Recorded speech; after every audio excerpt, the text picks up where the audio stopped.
Merhaba arkadaşlar, kanalıma hoş geldiniz. Bugünkü videoda sizler için oldukça ilgi çekici ve faydalı bilgiler paylaşacağım. Videoyu beğenmeyi, kanala abone olmayı unutmayın. Hemen başlayalım.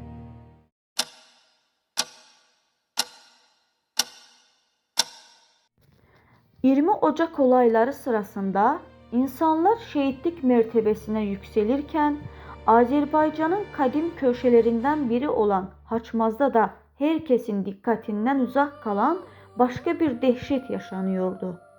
2001 yılında yayınlanan Aileler ve Kaderler programına konuşan Igor adlı şahıs yaklaşık 60 kadını öldürdüğünü, bununla da yetinmeyerek etlerinden kitap yapıp sattığını iddia etti.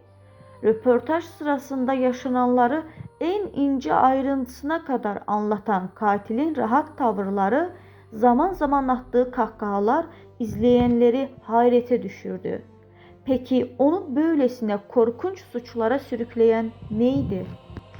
Igor'un ifadelerine göre 12-15 yaşlarındayken aşık olduğu bir kız tarafından reddedilmiş ve bu olaydan sonra kadınlara karşı derin bir nefret beslemeye başlamıştı.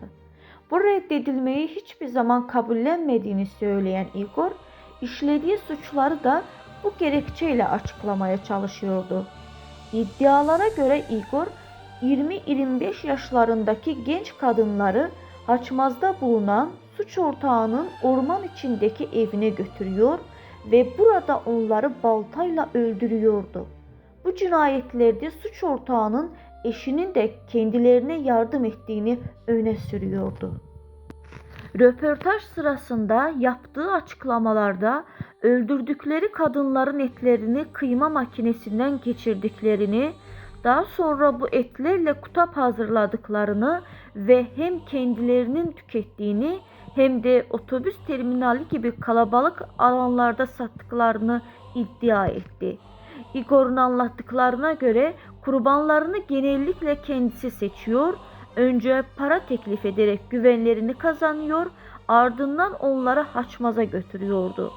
Daha sonra ise suç ortağıyla birlikte cinayetleri işlediklerini söylüyordu. Ancak bu olaylarla ilgili anlatılanların tamamının doğruluğu ve ayrıntıları konusunda kamuoyuna yansıyan bilgiler sınırlıdır. Igor, sevdiği kızın kendisine haksızlık yaptığını öne sürerek işlediği suçlara gerekçe bulmaya çalışıyor, hatta cezaevinden çıktıktan sonra benzer eylemleri sürdürmeyi düşündüğünü söylüyordu. Bu açıklamalar programı izleyen birçok kişinin kanını dondurdu. Peki böylesine ağır suçlarla anılan kişilerin özgürlüğüne kavuşması ne kadar mümkündür? Ceza İnfaz Kurumu tarafından yapılan açıklamalara göre yürürlükteki mevzuat hükümlüler hakkında ayrıntılı bilgi verilmesini kısıtlamaktadır. Yetkililer Igor'un dile getirdiği bazı iddiaları ve suç ortağının serbest dolaştığı yönündeki söylentileri de doğrulamamışlar. Bu nedenle söz konusu kişinin hayatta olup olmadığı, cezaevinde bulunup bulunmadığı ya da özgürlüğüne kavuşup kavuşmadığı konusunda kesin bir bilgi bulunmamaktadır. Araştırmalar benzer suçların birçoğunun cinsel saplantılar ve psikolojik bozukluklarla bağlantılı olduğunu söylemektedir. Şimdi tarihe adını korkunç suçlarla yazdırmış bazı seri katillere göz atalım.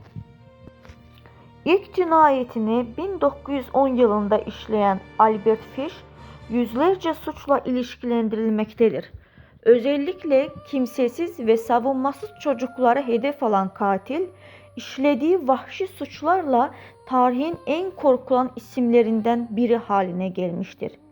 Amerikalı seri katil Henry Lee Lucas, yıllar boyunca işlediği cinayetlerle gündeme gelmiş, tutuklandıktan sonra yüzlerce kişiyi öldürdüğünü iddia etmişti.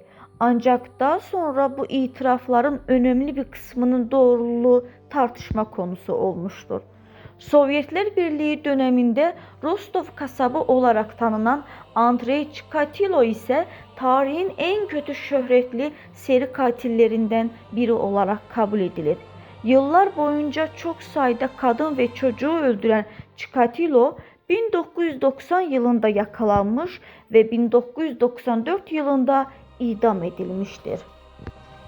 Ne yazık ki işledikleri korkunç suçlarla tarihe geçen bu isimler arasında Azerbaycan'dan da örnekleri bulunmaktadır.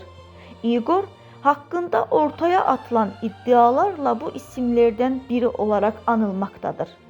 Benzer olayların tekrar yaşanmaması için insanlara daha duyarlı yaklaşmak, psikolojik sorunları zamanında fark etmek ve bireylerin kendilerini ifade edebilecekleri sağlıklı ortamlar oluşturmak büyük önem taşımaktadır.